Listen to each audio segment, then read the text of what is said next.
Трите брани во источниот регион, Мантово, Калиманци и Градче, се пред излевање. Ова е резултат на обилните дождови кои од вчера намому ги има во регионот. Овој влажен бран кој што зафати Македонија, уште во текот на вчерашниот ден, значи најмногу врнежи имаше во источните, особено југоисточните делови. 30 во Виница, 27 во Дујран, 22 во Бирово, 20 литри на метар квадратен на врна во Штип. Максималната кота на Калиманци е 515 метри, а браната сега е до кота од 512. Тоа значи дека во Калиманци има 105 милиони метри кубни вода од максималните 112. Многу полоша е состојбата со Градче, која е пред преливање. До работ на браната на водата и фалат уште само 15 сантиметри. Браната Мавровица кај Свети Николе е со моментална кота од 373 метри, а максималната кота е 375 метри. Идентично е со Мантово, каде водата е на самиот рап. Прелива преку испусниот канал, кој што не може да се сопли, не може да се контролира количината на вода која што излегува.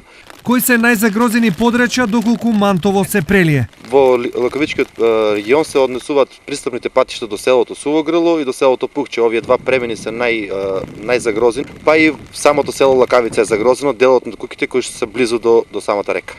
За сега реките, иако со зголемен водостој, не се критични за поплави. Но доколку дождот потрае, излевање се очекуваат по течението на Брегалница, од Кочани до Штип. На удар на водата се селата Жиганци и Облешево, како и Штипско Ново село.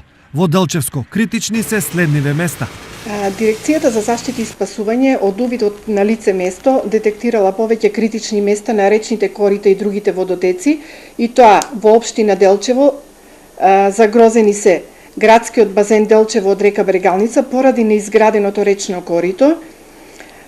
Потоа загрозен е деловен објект во непосредна близина на реката Брегалница во градот Делчево, спортскиот центар, поради неизградено речно корито, како и земјоделските земјишта во село Разловци поради плиткото корито на реката Брегалница, како и стамбени објекти и земјоделско земјиште во село Звегор и населба Звегорска река поради неисчистено и нерегулирано речно корито. Добра вест е што дожд веројатно ќе има само уште денес, пошто следува суво време. Сепак, дотогаш очите кон небото и реките ќе бидат широко вперени.